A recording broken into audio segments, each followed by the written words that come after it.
Welcome back to the Puncher's Chance YouTube channel. Delighted to be joined by Joshua John. Just come out of the ring, another victory, a 10th win as a professional. How are you feeling? I feel good. Tired, but I feel good. Yeah, it was a tough 6 rounds. I made it tough. I chose for it to be tough, you know. I come here telling everyone I was going to have a scrap, and that's what I did. Yeah, it was definitely a fight. I was saying earlier it was a small ring, but you two in there probably could have fought in a phone box. You just didn't leave each other alone. Is that exactly the type of fight you wanted, really, to test yourself? That's exactly what I wanted, and you can ask anyone who I spoke to previously. And I was told off about it a number of times. You don't need to have a scrap if you don't need to, but I did have minutes where I thought, all right, box him, and I thought, nah, it's just going to be the same old fight I have in a rail all the time, and I just chose, nah, just stay here with him. He weren't hurting. So yeah, I was happy to stay here.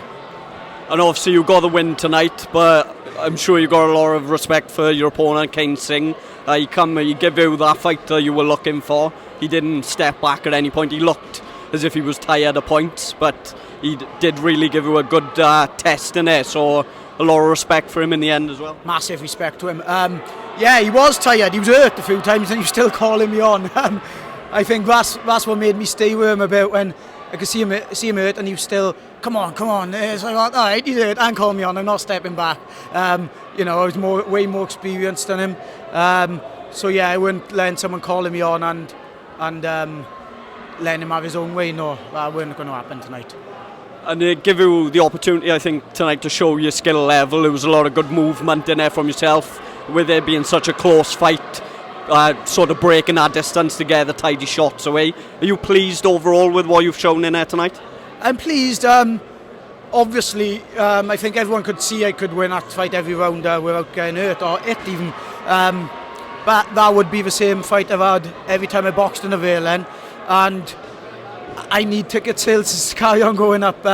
So I think I've done justice there. I think I do well on tickets anyway, but I think a lot more people are going to keep coming after that performance. It was exciting. I said one quote before I come here. I didn't want a fight where people would go to a toilet or start chatting to a mate. I wanted to do a fight that people didn't want to go to a toilet. We didn't want to chat in someone's ear. We were just too scared to go anywhere just in case they missed something. And that's exactly, well, I think what the fight would have looked like from the outside. Yeah, it was definitely the most enjoyable fight, I think, so far the night.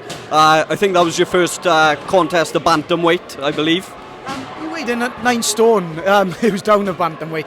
Then Chris told me that it was 9 stone. So yeah, I weighed in 8:30 and after breakfast, blah blah blah. Just too easy. I don't want to fight at 9 stone. 8 stone 6. I want to be fighting at. And yeah, that's the road we're going to go down. Definitely, unless we get the Brad Strand fight, because I'll take that tonight after that fight. You know what I mean? So obviously it's been difficult. I think the last fight as well, it was a struggle with the weights in terms of your opponents. You had to come in heavier, but bantamweight is obviously where you want to be going forward. Well, look what I'm doing with super feather. You know. Look what I'm doing there. I'm standing toe-to-toe with him. So when I'm standing toe-to-toe with the bantamweights, I could see my opponent tonight was hurt a few times, but I couldn't finish him off, and it's probably due to the weight. I think if it was 8 stone 6 today, I think I would have got rid of him. You know. And in terms of bantamweight fighting that weight class, is there any sort of opponents or titles you're looking towards now in the future? Bantamweight. Yes, I want the British title, you know. Who's fighting Ashley and Andrew Caine? I'd have a winner of that next week, and they both know I would, you know. I don't know Andrew, you know, I know Ashley, but you know, of course they take it. We're all boxers. We'll all fight each other, you know. It's no good saying no one will take fights. We'll fight anyone. Do you know what I mean? All of us. We won't be in the sport if we won't fight anyone. Do you know what I mean? So I'm willing to fight any one of them, anyone up bantamweight for titles. Do you know what I mean? Anyone. Yeah, and I think them two are fighting next month for the British title at the end of next month. So is that a fight you're going to be keeping an eye on? Watching it, yes. I'll be watching that fight, of course. Finally, from me, I think the last time we seen you down here, you were having a Domino's delivered after the end of your fight. Do you having another one tonight, or is it you cutting them out now to try and get down to bantamweight? It was strictly business tonight. I didn't plan anything. I didn't plan a Domino's. Didn't plan anything with the fans tonight. I just said, look, I need to do something different, you know, and get another shot at the titles instead of doing the same old. dancing around, boxing, having a dominoes, blah blah blah, all that crap. I wanted to be serious tonight. Congratulations on the victory, and thank you for taking time to speak to us tonight.